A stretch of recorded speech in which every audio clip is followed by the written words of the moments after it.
Palavra da Verdade, a exposição bíblica com Hernandes Dias Lopes. Abra sua Bíblia comigo, por gentileza. No primeiro livro dos Reis, capítulo 17.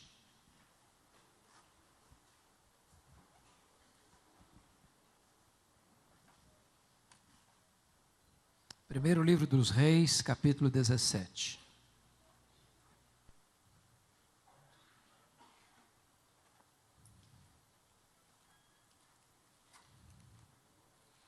Nós vamos ler dos versos 1 a 10. 1 Reis 17, de 1 a 10. Esse texto diz: Então Elias, o tesbita, dos moradores de Gileade, disse a Acabe: Tão certo como vive o Senhor, Deus de Israel, em cuja presença estou, nem orvalho nem chuva haverá nesses anos, segundo a minha palavra. Veio-lhe a palavra do Senhor dizendo: Retira-te daqui, vai para a banda de Querite, fronteira ao Jordão, esconde-te lá, beberás a torrente, e ordenei aos corvos que ali mesmo te sustentem. Foi, pois, e fez segundo a palavra do Senhor. Retirou-se e habitou junto à torrente de Querite, fronteira ao Jordão. Os corvos lhe traziam pela manhã pão e carne, bem como pão e carne ao anoitecer, e bebia da torrente. Mas passados dias a torrente secou, porque não chovia sobre a terra.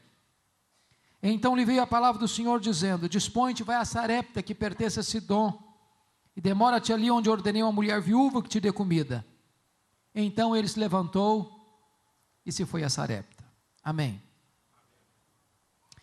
Meus amados, afirmar que nós estamos vivendo hoje uma crise aguda, agônica, endêmica e sistêmica, já não produz impacto em mais ninguém. Parece que a palavra de ordem hoje é a palavra crise, sobretudo crise de integridade, no governo, no Congresso Nacional, na Câmara dos Deputados, no Poder Executivo, Legislativo e Judiciário. A crise está presente na família e até na igreja. Porém, pensar que há mais de 2000 anos o profeta Elias estava enfrentando uma crise mais aguda do que a nossa, nos faz refletir. E eu queria então situar Elias para nós extrairmos desse texto algumas lições. Vocês se lembram que no ano 931 a.C., com a morte do rei Salomão, depois de 120 anos de monarquia em Israel, o reino foi dividido. Das 12 tribos, 10 seguiram a liderança cismática de Jeroboão I, formando o que nós chamamos de Reino do Norte, cuja capital veio a ser Samaria. Esse Reino do Norte durou apenas 209 anos, ou seja, de 931 a.C. a 722 a.C., quando a Assíria tomou este reino e levou para o cativeiro o povo, e o Reino do Norte nunca mais foi restabelecido como soberania nacional. O que é curioso é que esse Reino do Norte, que durou 209 anos, teve 19 reis, em 8 dinastias diferentes, e nenhum desses reis andou com Deus.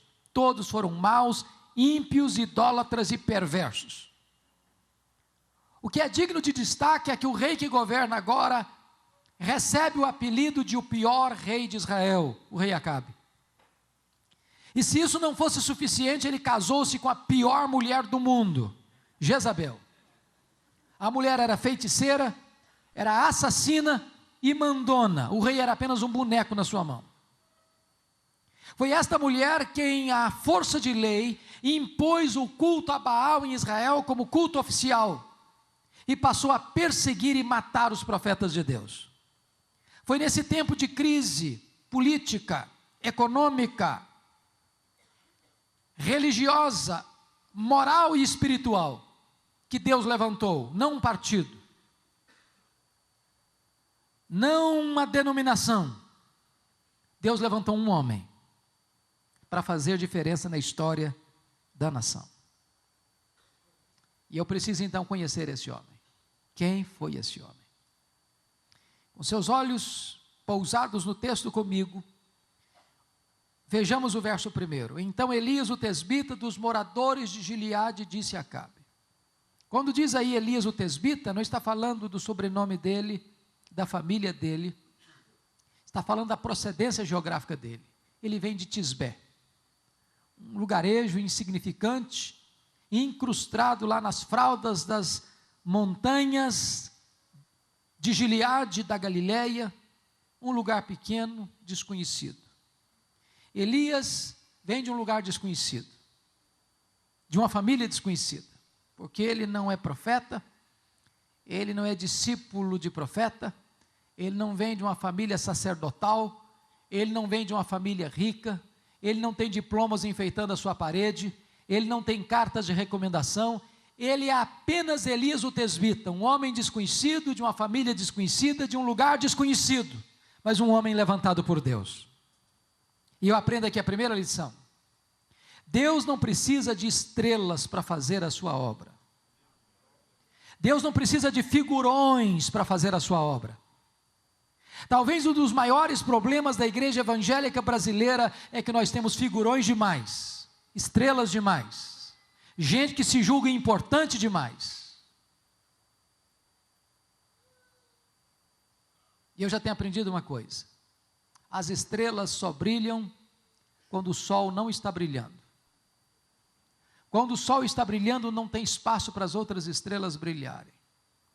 Se o sol da justiça, Jesus Cristo, estiver sendo exaltado, não tem espaço para a exaltação do homem na igreja.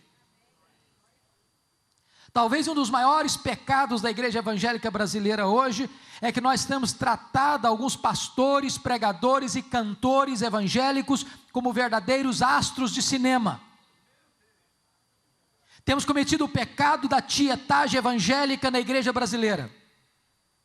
Temos colocado líderes no pedestal. E muitas vezes esses líderes se esquecem de que eles têm os pés de barro. E eles caem. E a igreja sofre.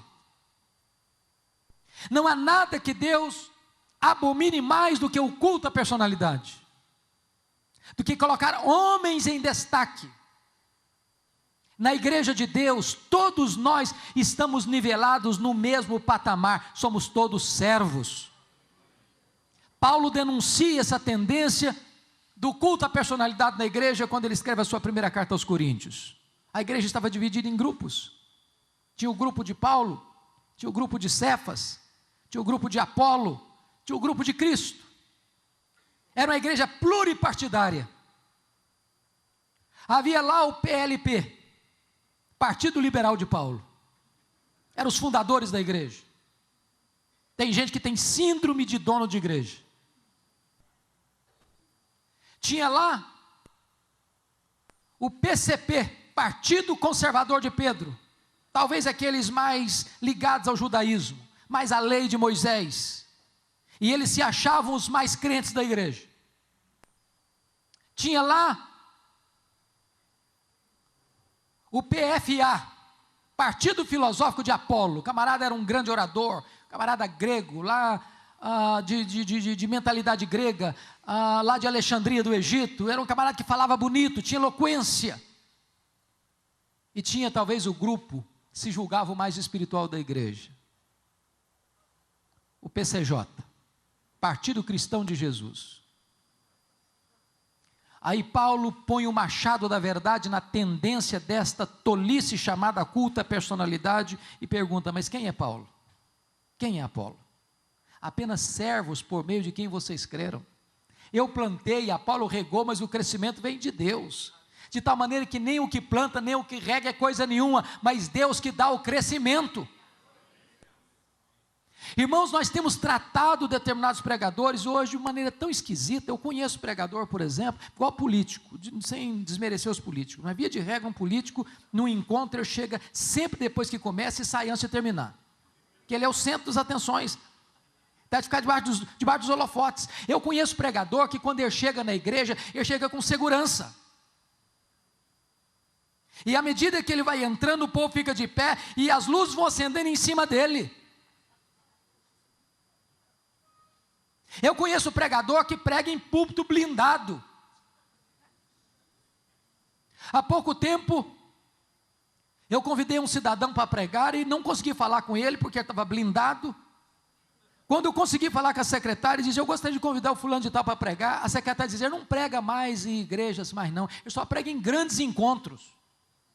Aí eu disse para a secretária: então o seu pastor é mais importante do que Jesus, e mais importante que o apóstolo Paulo, porque pelo que me consta, Jesus pregou o seu melhor sermão para uma pessoa só, e Paulo pregava publicamente e também de casa em casa. Nós estamos hoje vivendo a realidade de pastores e cantores que só vão pregar diante de altos cachês. Estamos comercializando o sagrado. Há poucos dias um colega meu dos Estados Unidos ligou para um cantor aqui no Brasil, e sem desmerecer nenhum cantor, eu os amo e admiro o trabalho deles, mas o irmão já respondeu no telefone: aleluia, irmão. Falei: aleluia, eu estou querendo te convidar para vir cantar aqui na igreja. Falei: uma condição, eu vou sim, mas eu quero 2 passagens de primeira classe, quero um hotel 5 estrelas, quero um carro à minha disposição, e quero $10 mil depositados antecipadamente na minha conta. Aí o pastor, coitado, ficou embaraçado e disse: meu irmão, eu tenho algumas dificuldades. Primeiro, que não tem hotel 5 estrelas na cidade que eu estou.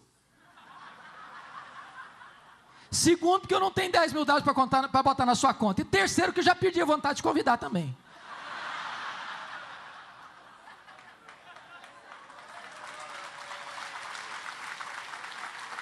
Deixa eu dizer uma coisa para você. Eu não tenho nenhum problema quando você convida alguém, você dá uma oferta generosa de amor. Mas se alguém exigir oferta, desconvida. Ainda que o pedido que ele fez é menor do que o que você queria dar. Porque nós não podemos permitir que a igreja vire um mercado. Nós não podemos comercializar aquilo que é a graça de Deus. O Senhor não aceita isso. E a igreja não pode caminhar nessa direção.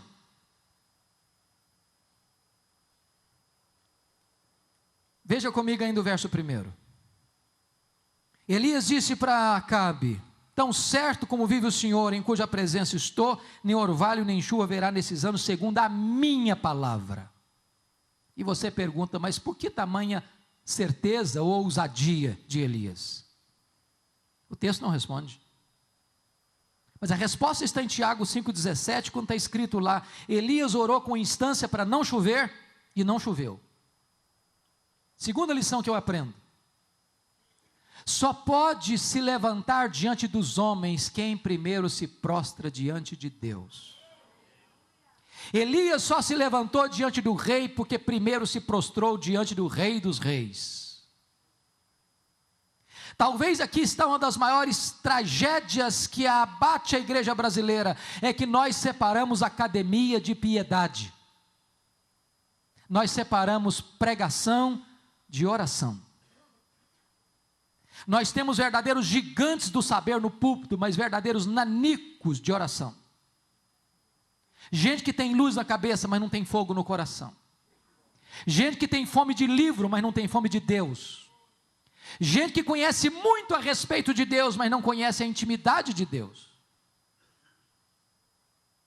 E amados irmãos, se Deus não tocar o nosso coração para nos humilhar e nos quebrantar e nos levar aos joelhos, nós teremos ministérios brilhantes do ponto de vista da intelectualidade, mas secos, áridos e infrutíferos, porque o poder pertence a Deus.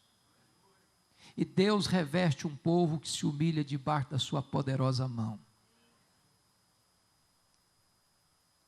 Mas veja comigo, que no verso 2 e 3 há uma transição radical na vida de Elias, muito radical. Eu diria para você que é até mesmo um anticlímax. Porque o homem que saiu do anonimato e começa o ministério pregando para o rei, e muitos de nós passam o ministério inteiro sem pregar para rei nenhum. Elias começa o ministério dele já no palácio. Deus tira o Elias dos holofotes, das luzes da ribalta, e leva o Elias agora para um deserto, para se esconder. Parece não fazer sentido. Parece não fazer sentido. Mas por que Deus faz isso? Eu quero dizer para você uma coisa nesta manhã. O deserto não é um acidente de percurso. O deserto é uma agenda de Deus na sua vida. É Deus quem matricula você na escola do deserto. O deserto é a escola superior do Espírito Santo, onde Deus treina os seus líderes mais importantes. Sabe por que Deus matricula você na escola do deserto? Porque Deus quer primeiro trabalhar em você, para depois trabalhar através de você. Em outras palavras, Deus está mais interessado em quem você é, do que no que você faz. Vida precede ministério. Eu vou dizer para você que a maior prioridade da sua vida não é fazer a obra de Deus, não é. A maior prioridade da sua vida é conhecer o Deus da obra. Quando Jesus chamou os apóstolos, não os chamou prioritariamente para pregar, chamou-os para estarem com Ele e só depois os enviou a pregar. Vida com Deus precede trabalho para Deus. Mas na escola do deserto você precisa aprender uma outra lição. Na escola do deserto você precisa depender do provedor mais do que da provisão.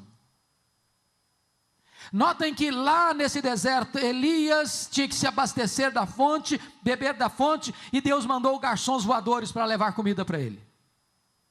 Mas olhe comigo o verso 7. Mas passado dias, a torrente secou, porque não chovia sobre a terra.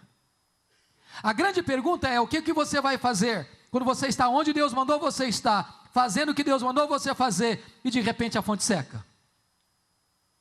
A provisão acaba. Quando a sua provisão acaba, Deus sabe onde você está, para onde você deve ir e o que você deve fazer. A sua provisão acabou, mas a de Deus não.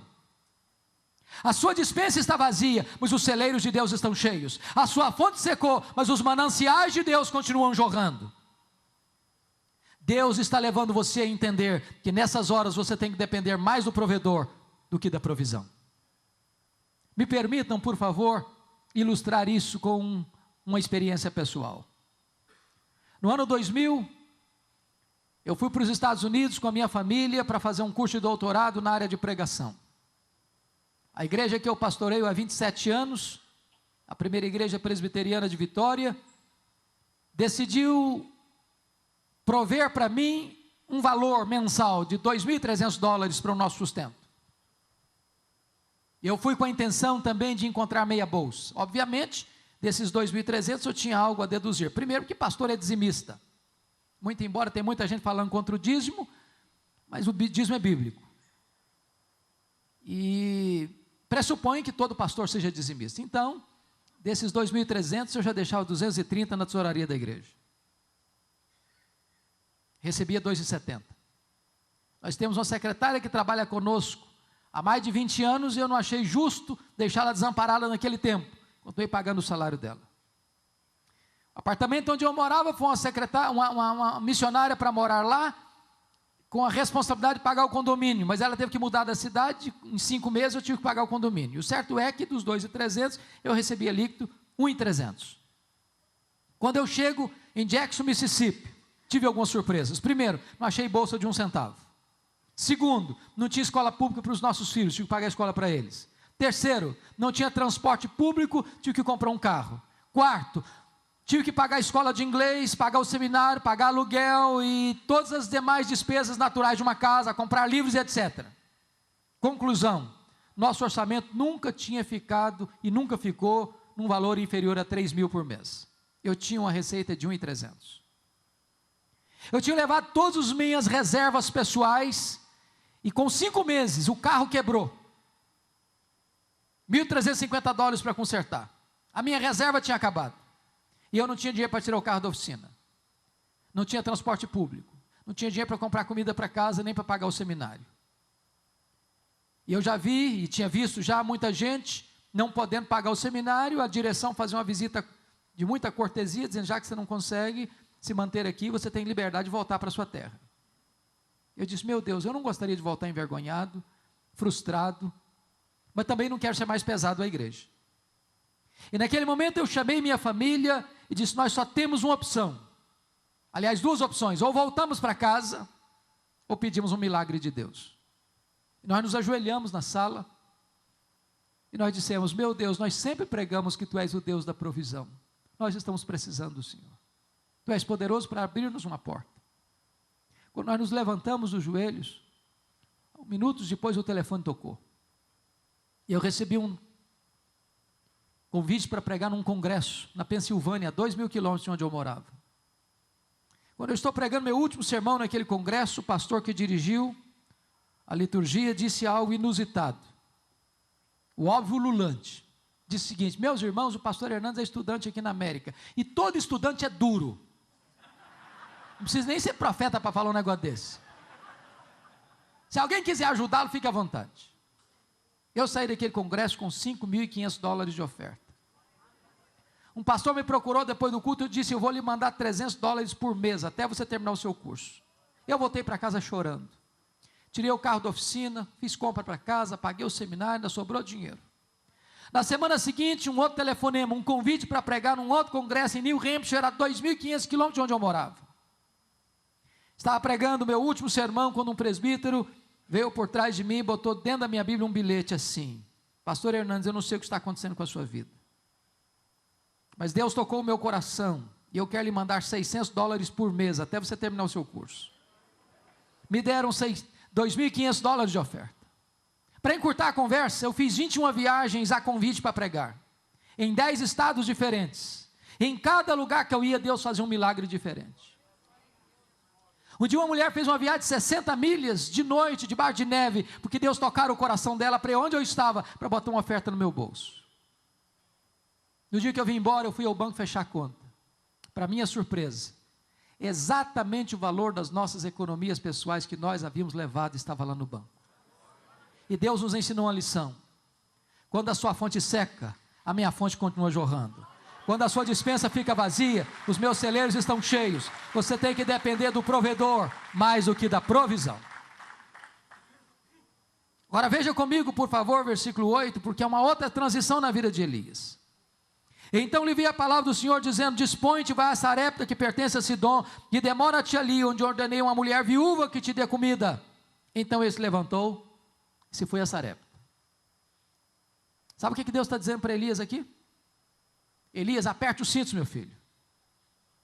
Vou matricular você agora no estágio mais avançado. Você acabou o estágio do deserto? Agora eu vou jogar você na fornalha.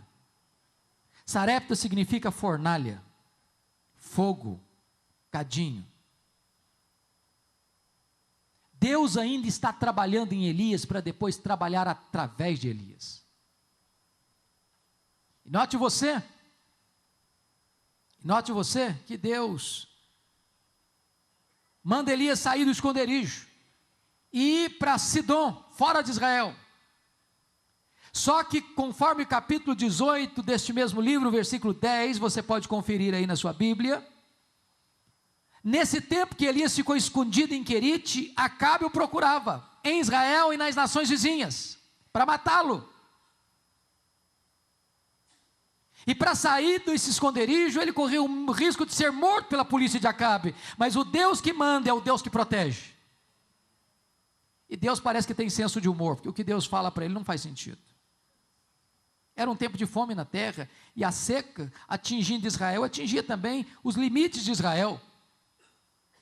E Deus diz: vai, porque lá eu ordenei uma mulher viúva que te dê comida. Se Deus dissesse o contrário, faria um pouco de sentido.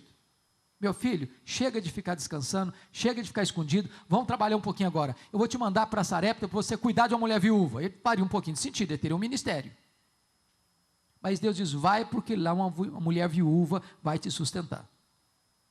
E ele sai de Querite para não morrer de sede e quase morre de fome em Sarepta, porque a viúva que vai dar comida para ele está morrendo de fome. É como se Deus dissesse para você: pode ir, meu filho, a porta vai estar aberta. E você chega lá, a porta está fechada. Pode ir, meu filho, que vai ter provisão. Você chega lá, não tem provisão. É que Deus ainda está trabalhando em você, para depois trabalhar através de você. Deus está ensinando você que você tem que depender não da provisão, mas do provedor. Aquela viúva conheceu a Deus na cozinha. E eu fico imaginando que Deus não deve ter multiplicado um tonel de azeite, um saco de trigo para ela de uma vezada só. Eu acho que toda vez que aquela mulher ia para a cozinha, ela colocava lá a porção para fazer a refeição e olhava na vasilha, o nível do azeite era o mesmo, o nível do trigo era o mesmo, e todo dia Deus fazia um milagre naquela casa. O seu Deus ainda multiplica azeite na nossa botija e farinha na nossa panela. Ele é o Deus da provisão. Por outro lado, na mesma casa onde acontece um milagre, também acontece uma tragédia. O filho único desta viúva adoece e morre. Tem existido uma pregação por aí, amados irmãos, falsa, perigosa, dizendo o seguinte, que crente não pode ficar doente, crente não pode ter problema financeiro. Eu quero dizer para você que crente bate carro, crente fica doente, crente enfrenta luta, crente passa por vale sombrio, crente chora a dor dos seus mortos.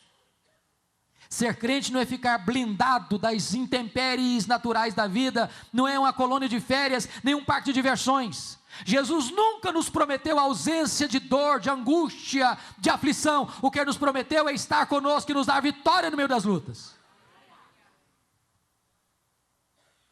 O que é grave é que esta mulher bota a culpa em Elias.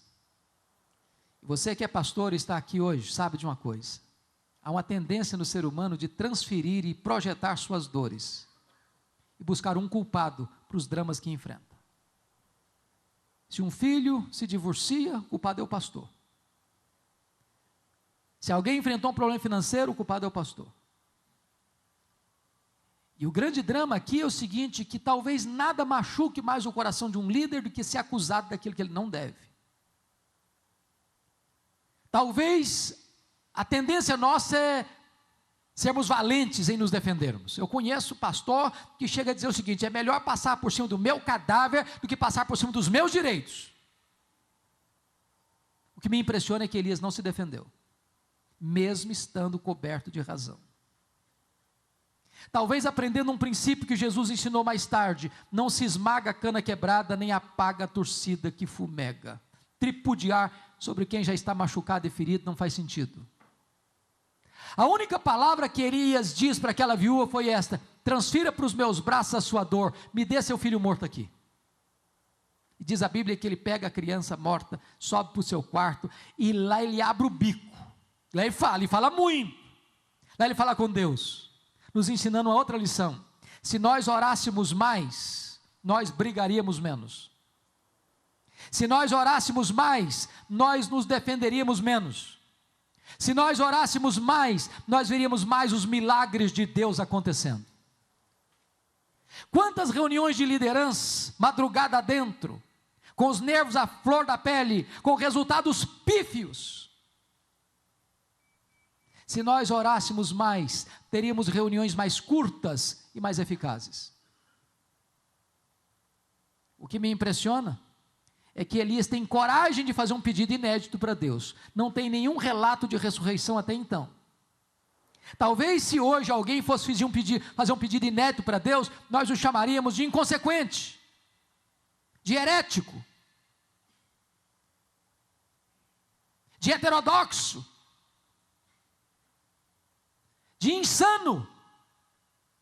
Mas Elias tem a capacidade de pedir para Deus algo inédito, para que Deus ressuscitasse o menino. E Deus ressuscitou. Deus faz o inaudito, o extraordinário, o insólito, o incomum. Deus faz milagres. Agora pense nessa cena comigo, irmãos. Dentro da realidade evangélica brasileira hoje, onde muitas pessoas fazem propaganda de si mesmos. Pense comigo se Elias fosse um desses estrelas de hoje no Brasil. Eu acho que antes de devolver o menino morto para a mãe, a primeira coisa que ele ia fazer é chamar uma coletiva da imprensa. E mostrar para todo mundo que quão grande homem ele era. Agora sim levantou-se um poderoso profeta de Deus que até os mortos ressuscitam. Eu acho que Elias ia fazer um pouco mais. Ele ia fazer um discurso de alto elogio antes de devolver o menino para a mãe. Eu acho que ele ia bater palmas para ele mesmo. Eu acho até que ele ia fazer um solo do hino Quão Grande És Tu diante do espelho. Elias não faz nada disso. Ele simplesmente diz para a mãe, mulher, o teu filho vive. Sabe o que ele está nos ensinando com isso? Se Deus está usando a sua vida e o seu ministério, amado irmão e irmã, bote a boca no pó. Porque Deus não divide a sua glória com ninguém. Não existe grande servo de Deus, não existe grande homem de Deus, existem servos servindo ao grande Deus. Só Deus é grande, só Deus merece a glória, só Deus é digno de ser adorado. Cabe a nós depositarmos nossas coroas aos seus pés. Agora deixa eu dizer uma coisa para você. Quando você honra Deus, Deus honra você. Aos que me honram, diz o Senhor, eu honrarei. Aos que me desprezam, eu desmerecerei. Olha comigo o último verso deste capítulo 17. Quando a mulher agora diz para Elias: agora eu sei que tu és homem de Deus e que a palavra de Deus na tua boca é verdade. Ah, irmãos, que coisa magnífica. Porque hoje nós estamos correndo atrás de tantas coisas, de tantos títulos, de tanto sucesso, de tanto reconhecimento. E a maior necessidade nossa é sermos conhecidos como homens de Deus, mulheres de Deus. E o que me impressiona é que essa mulher diz: a palavra de Deus na tua boca é verdade. E aí eu fico curioso e com as pernas bambas de medo, porque é possível então que a palavra de Deus não seja verdade na minha boca. Porque uma coisa é proferir a palavra de Deus, outra coisa é ser boca de Deus. Jeremias 15:19 diz assim: se tu te arrependeres, eu te farei voltar e estarás na minha presença. Se apartares o precioso do vil, serás a minha boca. Você já parou para perceber isso? Chega um pregador e diz uma verdade, nada acontece. Chega outro e diz a mesma verdade, e os corações se derretem. Por quê? Por quê? É porque um é boca de Deus, o outro não é. Você se lembra de Geazi? Quando ele correu e botou o bastão profético no rosto do menino morto, o que aconteceu com o menino? Continuou morto. Mas o problema não era o bastão, era quem carregava o bastão.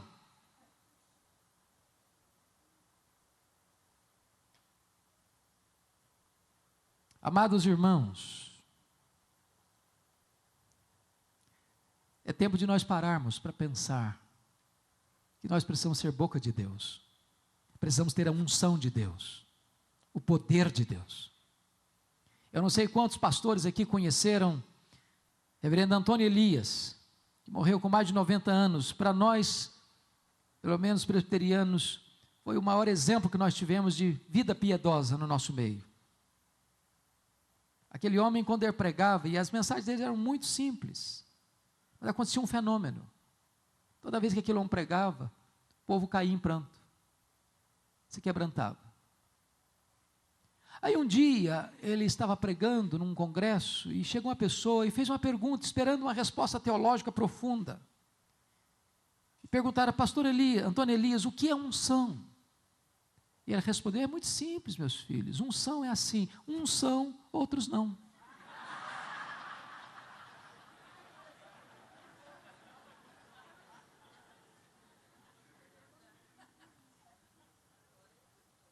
Você é boca de Deus?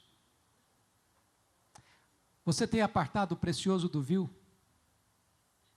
Você tem abastecido a sua alma na fonte?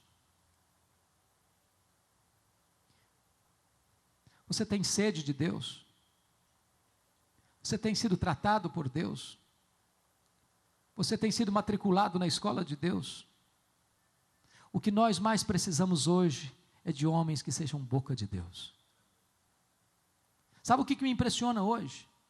É que os maiores sermões da história dos pais da igreja, dos reformadores, dos puritanos, dos avivalistas, dos pregadores mais conhecidos da história, esses sermões estão hoje disponíveis em nosso vernáculo.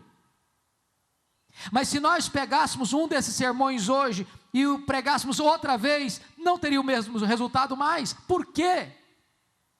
Por quê? E aí eu tenho que concordar com o metodista piedoso do século XIX, E.M. Bounds, quando ele diz o seguinte: nós estamos à procura de melhores métodos e Deus está à procura de melhores homens. Deus não unge métodos, Deus unge homens. Homens mortos tiram de si sermões mortos, e sermões mortos matam. Martinho Lutero dizia que sermão sem unção endurece o coração das pessoas. Nós dependemos do Espírito Santo. Precisamos ser boca de Deus.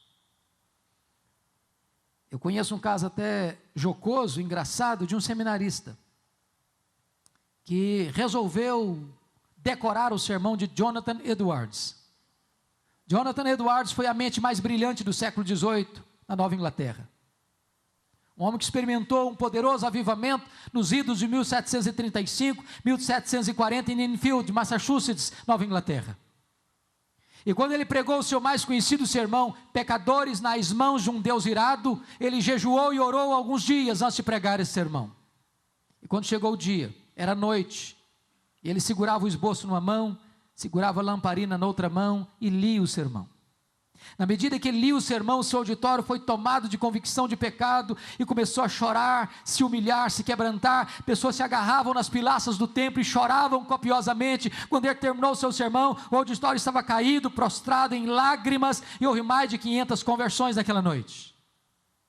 O seminarista pegou o sermão, decorou palavra por palavra, frase por frase, sentença por sentença, e chegou na sua igreja e pregou o sermão com toda veemência, e o seu auditório também caiu, mas no sono.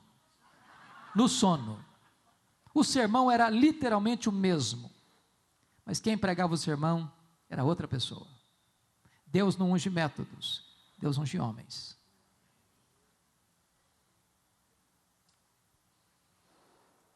Por favor, caminhe comigo um pouco mais. Vamos ver o capítulo 18, verso 1. Muito tempo depois veio a palavra do Senhor a Elias no 3º ano, dizendo: vai, apresenta-te a Acabe, porque darei chuva sobre a terra. Partiu, pois, Elias a apresentar-se a Acabe. Sabe o que me impressiona? É que Deus preparou na escola da vida Elias durante 3 anos e meio, para usá-lo num único dia, aqui no Monte Carmelo. Deus não tem pressa quando se trata de treinar os seus líderes. Nós estamos vivendo na época do fast food, nós estamos vivendo na época de propagandas assim: entre nessa escola e aprenda a falar inglês num mês. Faça um curso de 1 semana e seja um líder eficaz. Não existe isso. Não existe isso. Não dá para pular estágios. Deus está trabalhando em você artesanalmente. Deus preparou Moisés 80 anos para usá-lo apenas 40. Deus preparou Elias 3 anos e meio para usá-lo num único dia. Jesus Cristo começou o seu ministério aos 30 anos, um ministério de 3. O tempo gasto em amolar o machado não é tempo perdido. Deus primeiro trabalha em você, então depois Deus trabalha através de você.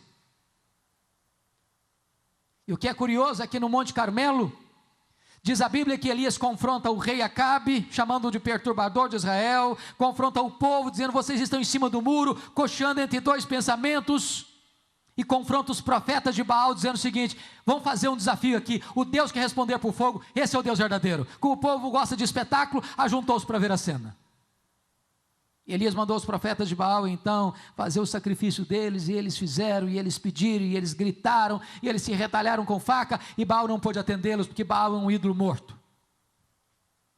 Então diz a Bíblia que Elias restaurou o altar do Senhor que estava em ruínas, colocou a oferta sobre o altar, mandou regar de água o altar, e talvez você pergunte: mas como pode ser isso, se tinha 3 anos e meio que não chovia, onde encontravam água numa montanha?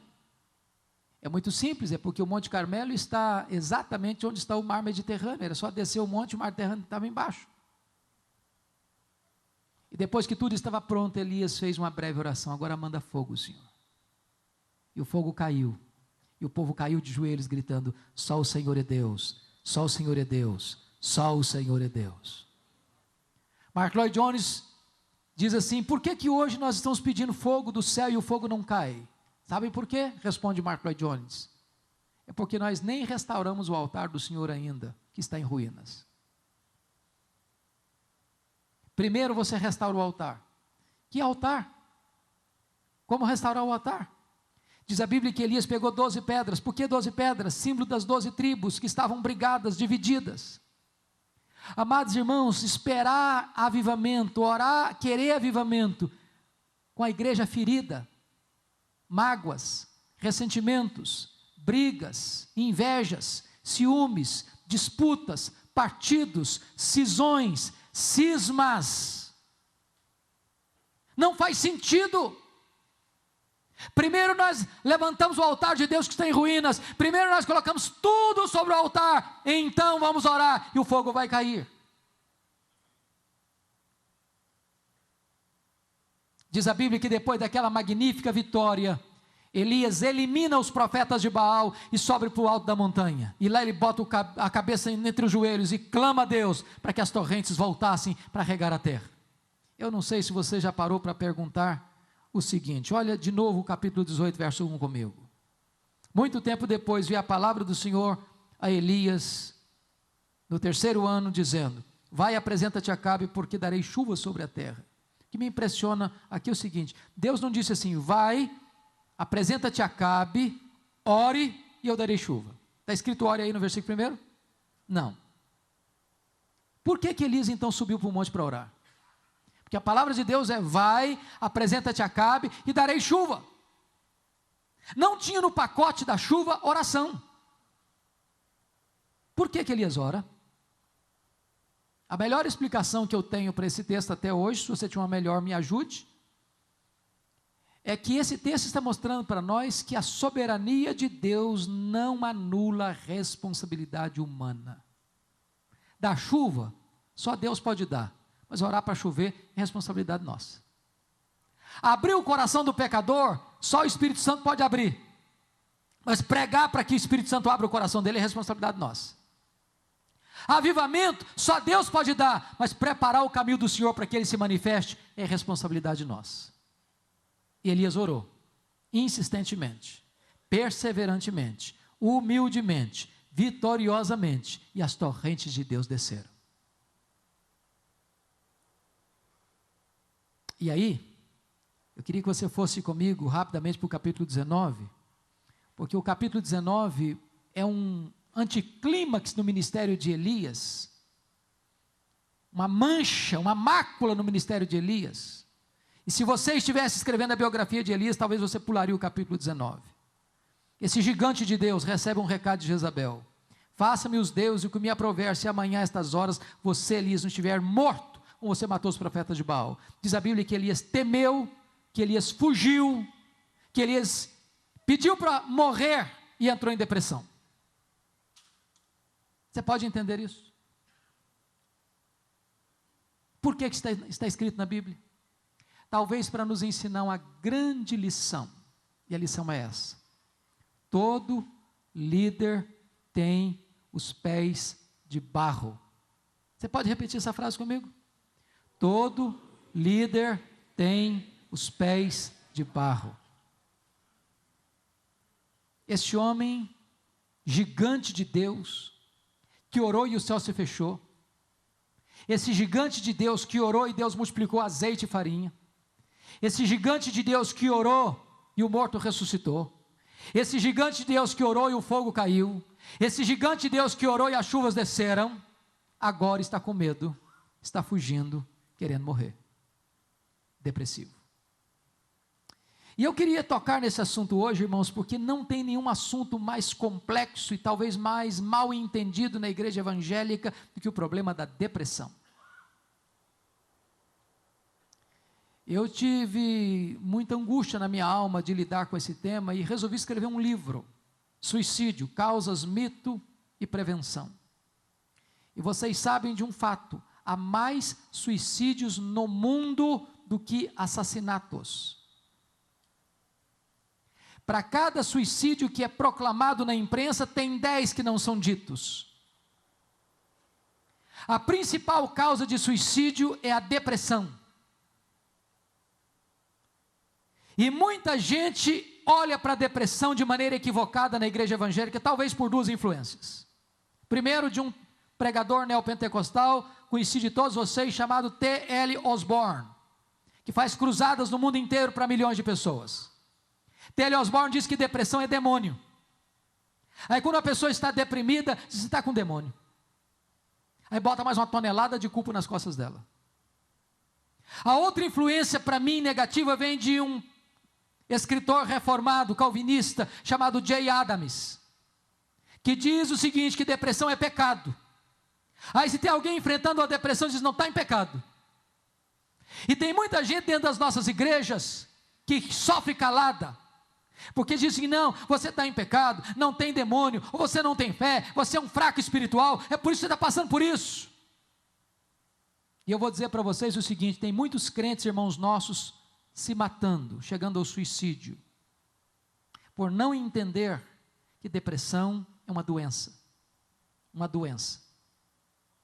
que precisa ser tratada convenientemente, com remédio, com terapia e com fé. Será que depressão pode ter a ver com demônio? Pode. Você que é pastor e lida com gente que veio da feitiçaria, sabe que tem muita gente deprimida por causa disso. Será que depressão tem a ver com pecado? Pode ter também. Se você ler o Salmo 38, 32 e 51 de Davi, você vai ver que ele estava deprimido porque guardou o pecado no coração. Mas a pergunta é: um crente cheio do Espírito Santo pode enfrentar a depressão? E a resposta é: pode. Pode. Eu estava pregando num congresso em Belo Horizonte, falando sobre depressão, e quando eu fiz essa afirmação que um crente cheio do Espírito Santo pode ter depressão, levantou uma moça brava no auditório. E ela levantou o dedo e disse: pastor, o que o senhor está falando é um absurdo. Como é que um crente cheio do Espírito Santo pode ter depressão? Eu olhei para ela e disse: minha filha, como é que um crente cheio do Espírito Santo pode ter miopia e precisar usar óculos? Como é que um crente cheio do Espírito Santo pode entupir uma veia do coração e precisar fazer uma ponte safena? Como é que um crente cheio do Espírito Santo pode ter um câncer? Por que a gente pensa que daqui para cima é uma coisa, daqui para baixo é outra? Eu gostaria de lhe dar 3 títulos para você estudar sobre esse assunto. Primeiro, um título secular: O Demônio do Meio-Dia, de Andrew Solomon. Todo pastor devia ler esse livro. O Demônio do Meio-Dia, de Andrew Solomon. É a melhor obra em português sobre depressão. Agora, um livro evangélico: O Sorriso Escondido de Deus, de John Piper. John Piper fala sobre 3 grandes líderes evangélicos no mundo que tinham depressão severas: David Brainerd, John Bunyan e William Cowper. David Brainerd foi o mais importante missionário do século XVIII, que trabalhou entre os índios peles vermelhas, um moço que morreu com 29 anos, que experimentou um avivamento entre os índios antropófagos. Ele era um homem tão crente, tão piedoso, que quando os índios caçavam para matá-lo e comê-lo, ao verem-no prostrado diante de Deus em lágrimas orando por eles, se quebrantavam, se convertiam, e um avivamento chegou naquelas selvas americanas.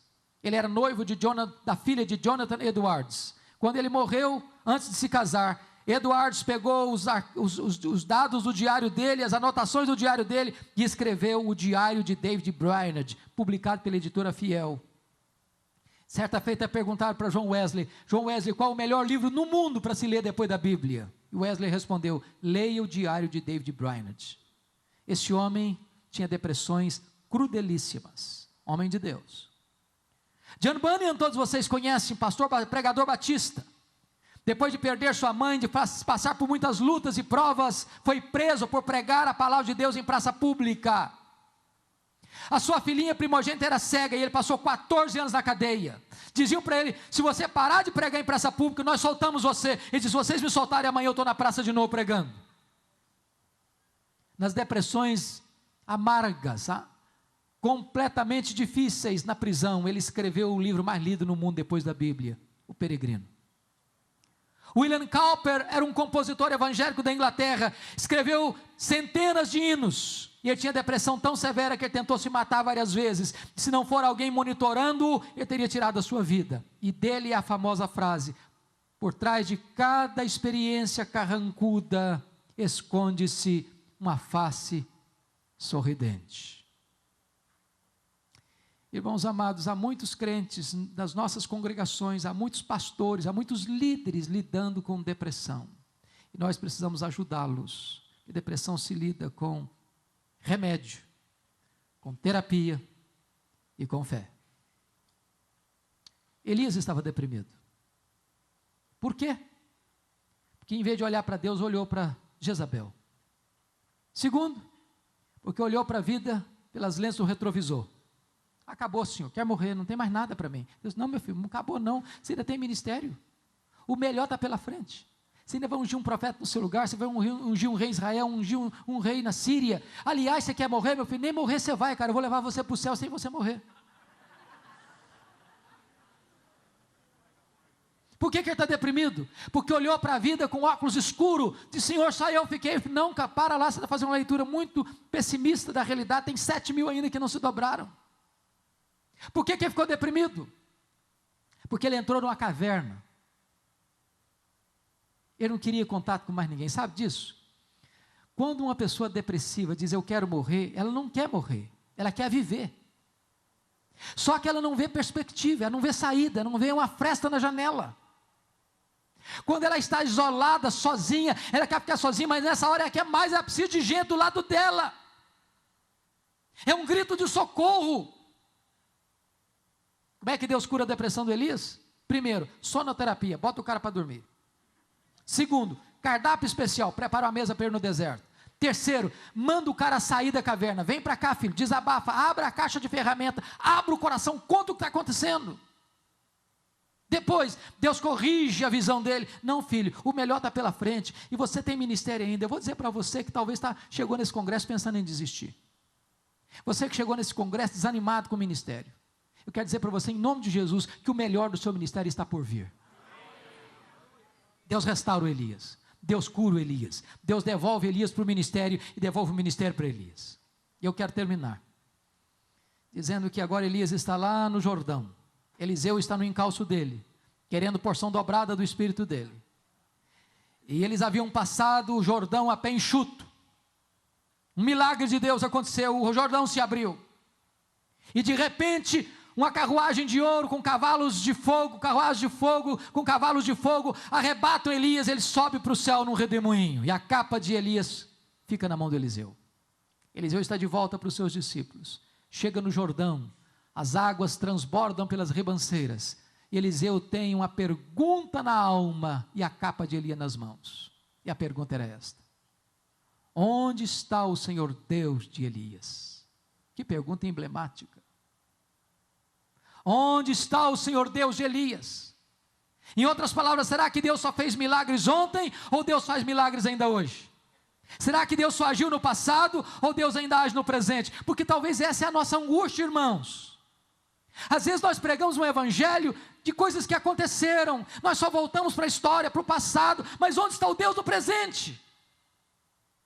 É a angústia de Marta. Jesus chegou na aldeia de Betânia, e ela foi logo dizendo para Jesus, se tu estiveras aqui, o meu irmão não teria morrido. Conjugou o verbo no passado. Jesus disse, não Marta, o teu irmão há de ressurgir. Ela diz, eu sei que vai ressurgir no último dia. Conjugou o verbo no futuro. Jesus diz, não Marta, eu não fui, eu não serei, eu sou a ressurreição e a vida. Eu sou Deus que age agora. Onde está o Senhor Deus de Elias? Diz a Bíblia que Eliseu pega a capa de Elias e fere as águas do Jordão, e o rio se abre de novo. O Deus de Elias é o Deus de Eliseu. O Deus de Elias é o seu Deus, é o meu Deus, é o nosso Deus, é o Deus da igreja. Mas a grande pergunta nesta noite, nesta manhã, talvez não seja, onde está o Deus de Elias? A pergunta hoje é outra. Onde estão os Elias de Deus? Onde estão os Elias de Deus? Eles estão aqui. Você é um Elias de Deus. Estamos vivendo um tempo de crise na nação, de crise na igreja, e Deus é poderoso para levantar novos Elias, gente simples como você e eu, mas gente que, se colocando nas mãos de Deus, pode ser instrumento de Deus. Você quer ser um Elias de Deus? Vamos orar juntos. Se você tiver a liberdade de vir aqui à frente, vamos orar juntos, mais uma vez, em nome de Jesus.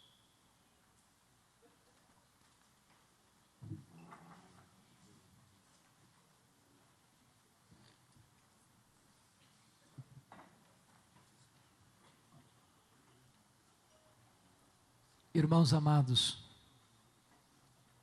o que Deus pode fazer se alguém nesta manhã se colocar nas mãos do Deus vivo. O que Deus pode fazer na sua vida, na sua família, no seu ministério, na sua igreja, na sua cidade, nesta nação. Quem sabe Deus levante novos Elias aqui hoje. Gente que vai ser matriculada por Deus na escola do deserto. Gente que talvez até seja jogado na fornalha. Mas eu quero dizer para você que a fornalha de Deus só queima as amarras. Nem um fio de cabelo da sua cabeça vai ser tostado.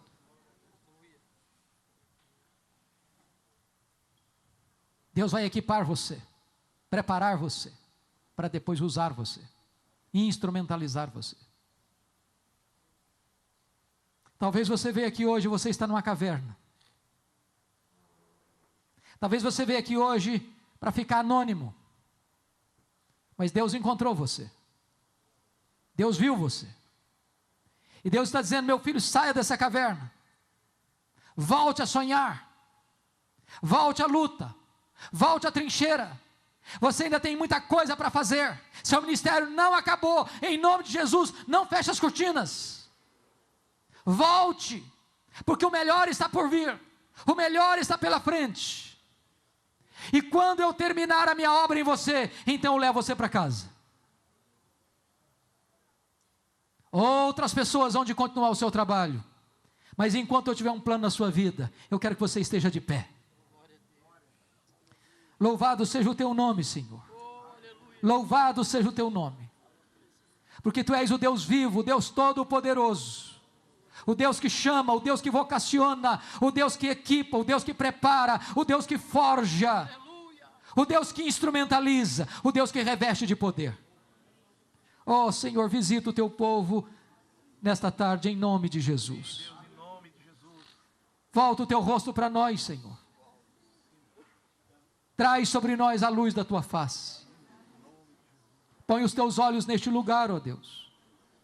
Tu conheces aqui a vida de cada pastor, de cada mulher, de cada líder, de cada crente em Cristo Jesus. Tu sabes a necessidade pessoal, particular, individual de cada pessoa. Tu sabes a dor que pulsa na alma de cada pessoa. Tu sabes os dramas, as dúvidas, as angústias e as perguntas, talvez até sem respostas, que latejam na alma de cada pessoa. Mas Deus, em nome de Jesus, não permita que o teu povo volte para casa sem uma palavra tua, sem uma resposta tua, sem um toque teu, sem uma manifestação do teu poder na sua vida. Glorifica o teu nome, Senhor. Exalta o teu Filho Jesus. Derrama sobre nós o teu Espírito. E edifica a tua igreja e aviva a tua obra em nome de Jesus e para a glória de Jesus. Aleluia. Amém. E amém. Louvado seja Deus. Palavra da Verdade, a exposição bíblica com Hernandes Dias Lopes.